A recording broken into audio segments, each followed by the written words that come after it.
I'm Brett Jolley. I'm going to be graduating this year from Kingwood High School. When I was in second grade, Second hosted a team impact who came and showed off their stuff and presented the gospel. That being 11 years ago, I don't remember much from that night, but I vividly remember the Lord's call in my heart to give my life to Him whenever they gave the invitation that night. So at 7 years old, when they gave the invitation, I went up to the front and gave my life to Christ. When I got into middle school, being the chubby, funny, outgoing kid, it was really too nice to stick up for himself. It was easy for others to pick on me, and I soon came under a lot of bullying and harassment in middle school. Once the bullying got to be too much, I started to seek the approval of others instead of seeking the approval of God. I began to forget who I was in Christ, and my heart began to look a lot less like Jesus's and more like the world's. In 8th grade, I changed tactics and just full-on shut everybody out, my friends and even my pastors.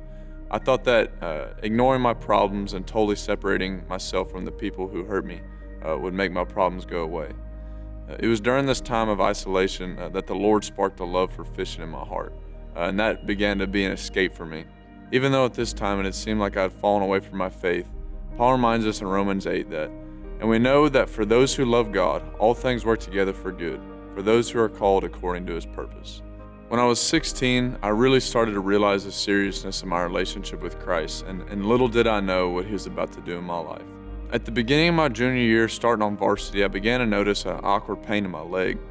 As the year went on and with workouts and everything, the pain became unbearable, and even sometimes I couldn't walk.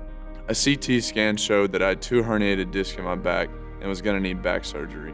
Once we got the diagnosis, being so caught up in fishing at the time, I couldn't have been more excited learning that I didn't have to play football anymore, not having to go to games or practices, and being able to pursue fishing, which was my true passion at the time.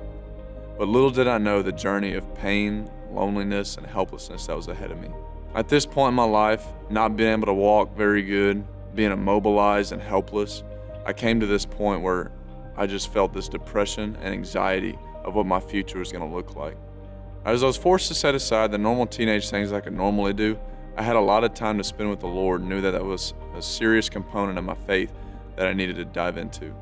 I began to spend more time in the Word, listen to sermons, and surround myself with godly people and pastors as I began to grow my faith once again.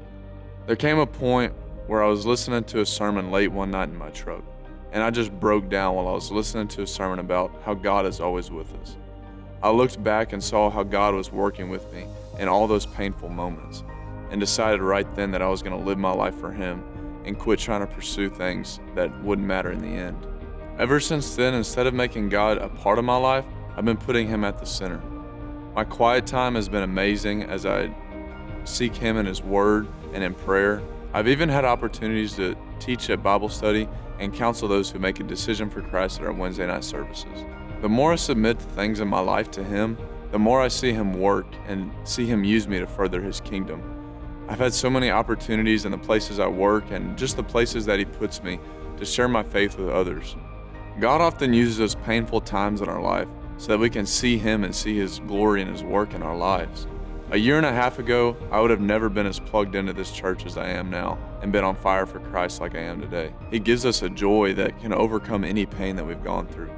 And He's going to help us out through any situation that we go through if we turn to Him.